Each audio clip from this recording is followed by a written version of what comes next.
I hope you can hear me. Actually, that's a lot of vibration, isn't it? Well, it is. Oh well. You're gonna have to deal with it today. But, yeah, so I don't have a lot of time to go live right now. Drink a little bit of coffee that my loving wife made for me this morning. But I am on my way to school / work. Actually, no school today, just work.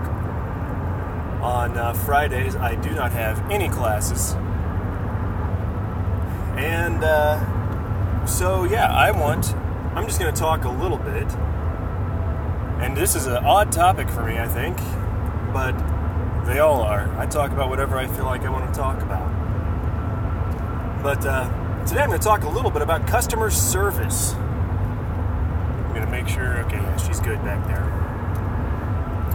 And the reason I'm going to talk about customer service is that I went to Guitar Center in Little Rock, Arkansas the other day, and they nearly lost themselves several $100s in business. As you probably remember, I sing in a quartet, and I sing the tenor part. Again, I know my voice doesn't sound high, but if you take a look at my other videos on the channel, you'll see I am a tenor. I sing the high part, and but I also play the piano, and you can see that on some of my other videos. And I'm working on some stuff as well. I'm going to be playing the piano in a wedding in just a couple of months, actually, and I'm getting all ready for that. But so far, I've been taking my personal keyboard and taking it to concerts and setting it up. And the quartet has been wanting to buy me a keyboard. And I say buy me, but it's going to be the quartet's keyboard. But they're wanting to buy it and keep it with all the sound equipment. That way I don't have to cart my own keyboard back and forth. Plus, my keyboard is getting old. My keyboard is nearly 15 years old.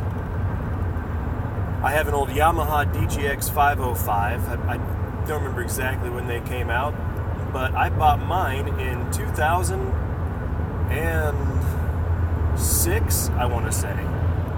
It's an old keyboard. And so I went to Guitar Center, not yesterday. Well, I did go yesterday, but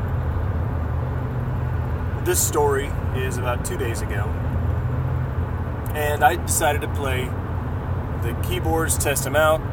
My quartet gave me about $1,000 to look at keyboards. That's the budget they gave me. So I went to Guitar Center after calling around for about 2 hours the other day.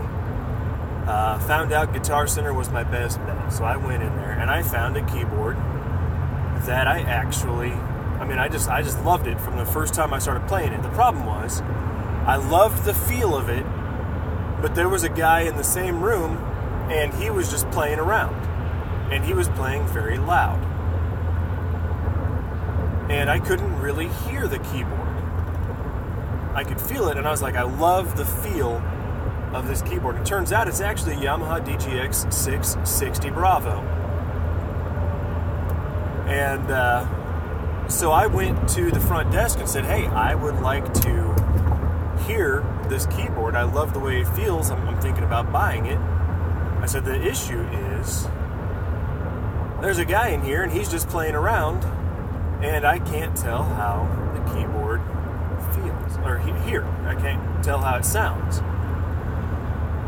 So the guy tried to hand me some headphones, and I said, no, I want to see how it sounds, because I don't know if you all know, but whenever you're playing a keyboard, it sounds better in headphones than it sounds out loud.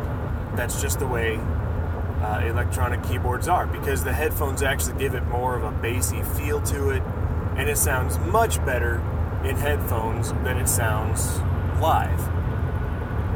And so I told her, I said, no, I want to hear how it actually sounds. And he said, well, that other guy's trying out a keyboard. He said, so there's not much I can do. And I said, no, he's not trying out a keyboard. He's just playing around. I mean, you could tell that he was just playing around. He wasn't, And if he was thinking about buying it, he had been in there for like a half hour. And the guy said, well, he was there first, there's nothing I can do. So I said, well, he said, I've got about $1,000 to spend on a keyboard, and you just lost my business. And I walked out. Unfortunately, that's the only place I could find where I could try out that keyboard. So I actually went back yesterday, and I was able to try out the keyboard. Now I'm gonna talk about this keyboard for a second here. I love that keyboard. It feels great, and the sound is amazing. It actually sounds like a grand piano. It's got weighted keys to where it feels like you're playing a grand. It sounds like a grand. An amazing keyboard. Love it. So that's the keyboard I'm going to be getting.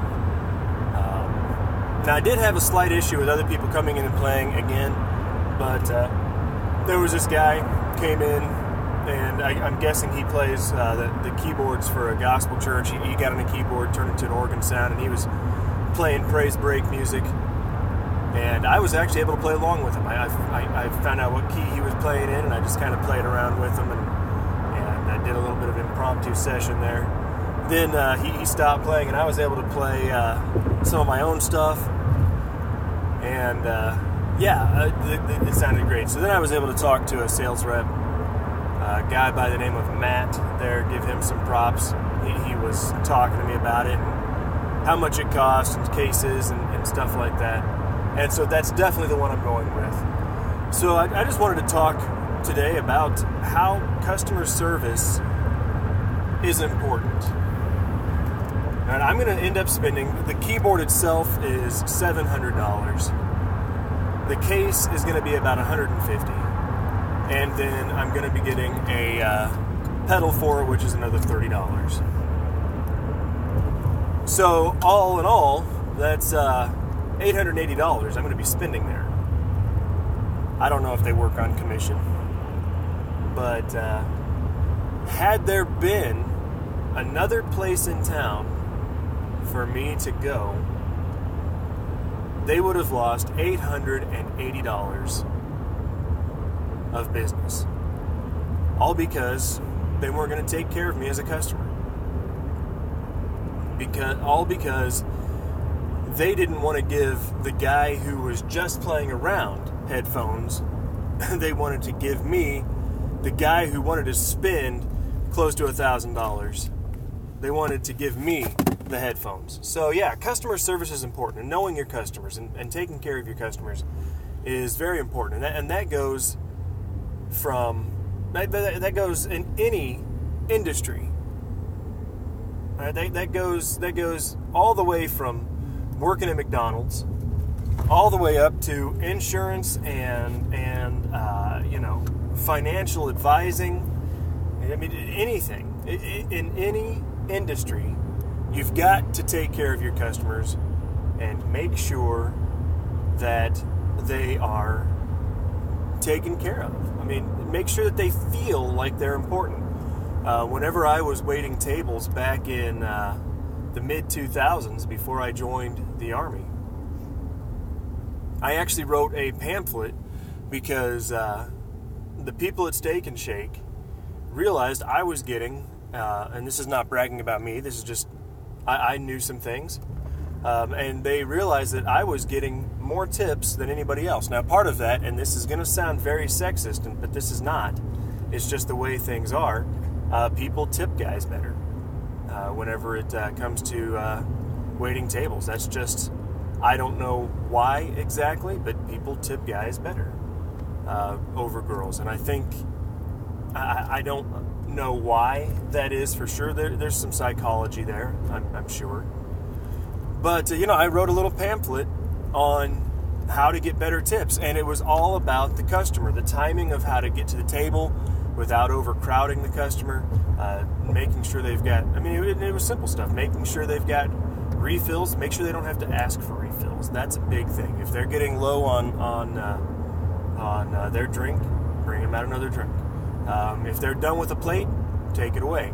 Watch the table, but don't crowd the table. Things like that. I went into some of the psychology of it, about how when people have a cluttered table, it automatically frustrates their mind, and so they're less likely to tip as well. So keep their table clear. That's why you take a plate as soon as they're done with it. You see they're done with it, they set it off to the side.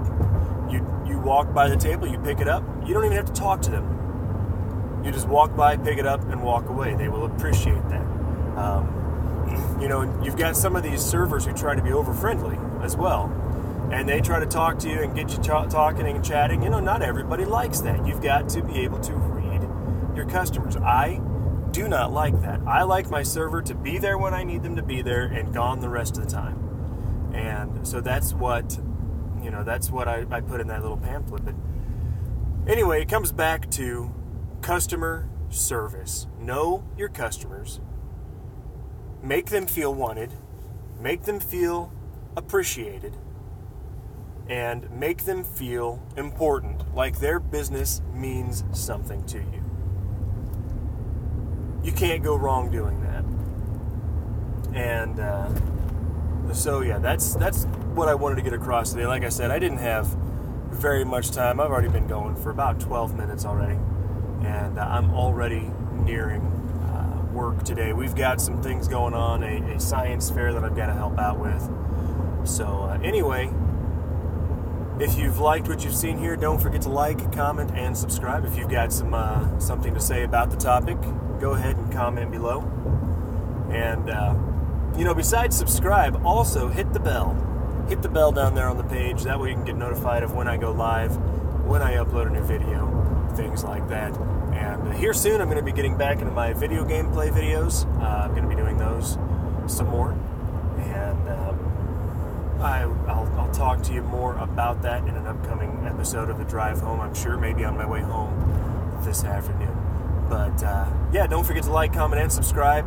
And as always, I'm Sapper Woody, and it's been fun.